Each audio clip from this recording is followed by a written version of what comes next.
Hello and welcome to video number 4. We're going to talk about Facebook Audience Insights. This is basically a free tool that is available to anyone who has a Facebook account. And this is a very valuable tool because what Facebook is doing is it's giving you direct access to a lot of its data, which is very, very important.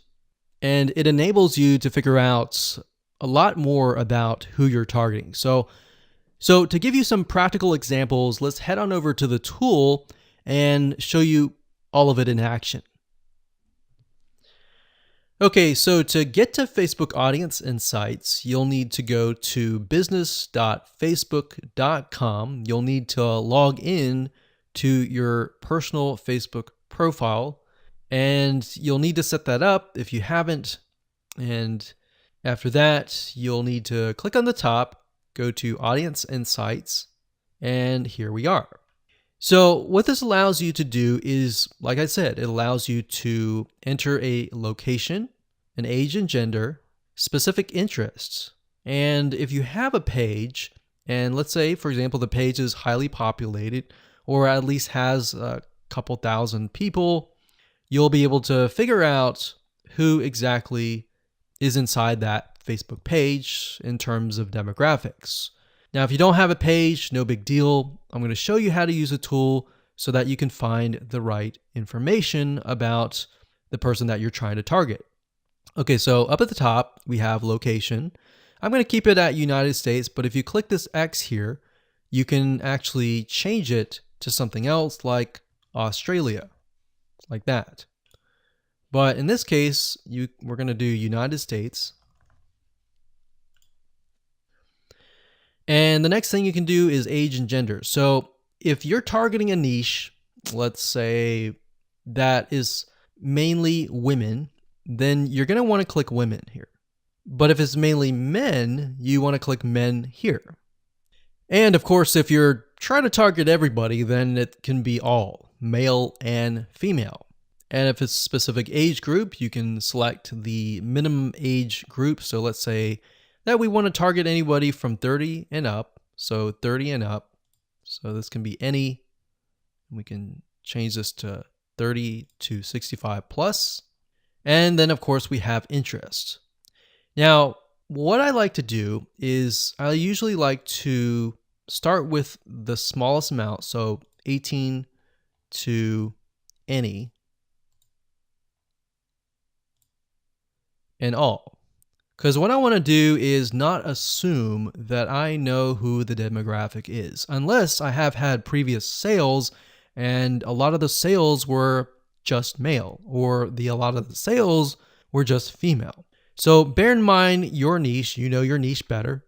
So what I like to start out with is interest. So to kind of stick with what we were talking about earlier, if we type in scuba and we have scuba diving here, we see that this is an interest, and up at the top we have 4 million to about 4.5 million people who are interested in scuba diving in the United States, and that are all ages and all genders.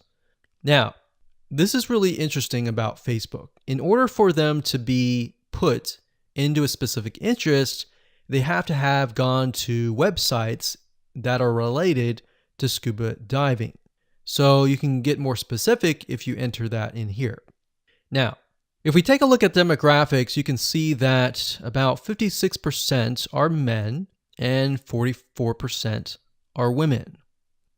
So we see that the majority appears to be about 25 up. So it's low here, it increases here, and then it decreases down here. So we can kind of gauge that the large amount of people in this interest are 25 to 34 or 25 to 44. Now, bear in mind that doesn't necessarily mean that they are buyers yet, but this helps you paint the picture. Now, if we scroll down a bit, we can see that the majority of these people that are interested in scuba diving are married, and they have at least a college education level. So this is a well-educated group. We can see that the job title.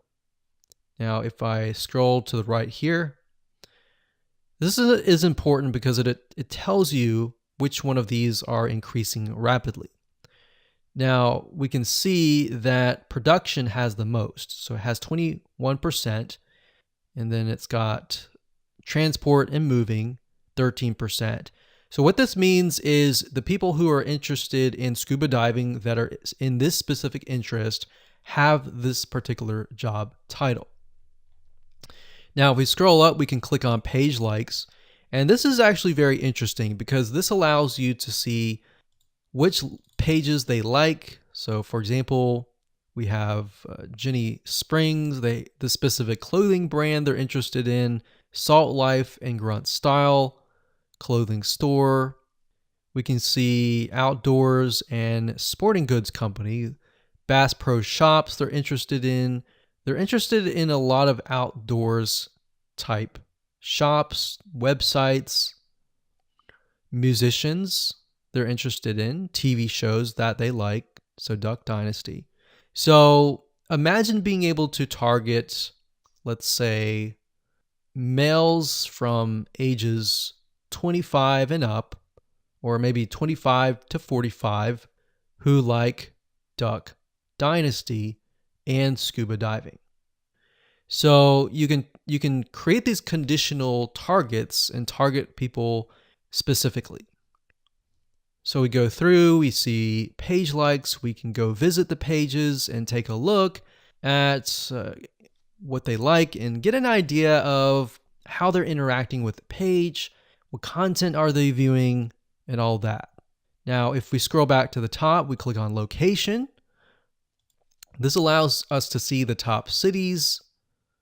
So we can see Tampa, Florida, Honolulu, Hawaii. So a lot of Florida and Hawaii here, which kind of makes sense because Hawaii and Florida both have a lot of beaches, a lot of places to scuba dive. And then we have top countries, top languages. So we got English. So bear in mind that because we are targeting the United States, that it's really only showing cities, countries, and languages within the United States. Now, if I were to make this worldwide, this would broaden our spectrum. So if you click on activity, we can get a better view of how people are interacting with this niche, what kind of devices they're using. They're using mainly mobile devices, iPhones, and Androids. So we can see that a lot of them are not at desktop, which kind of gives us an idea that because these are outdoorsy people, they're most likely not going to be surfing on the inside or in their house, basically. So now let's take all this information and let's create an avatar in the next video.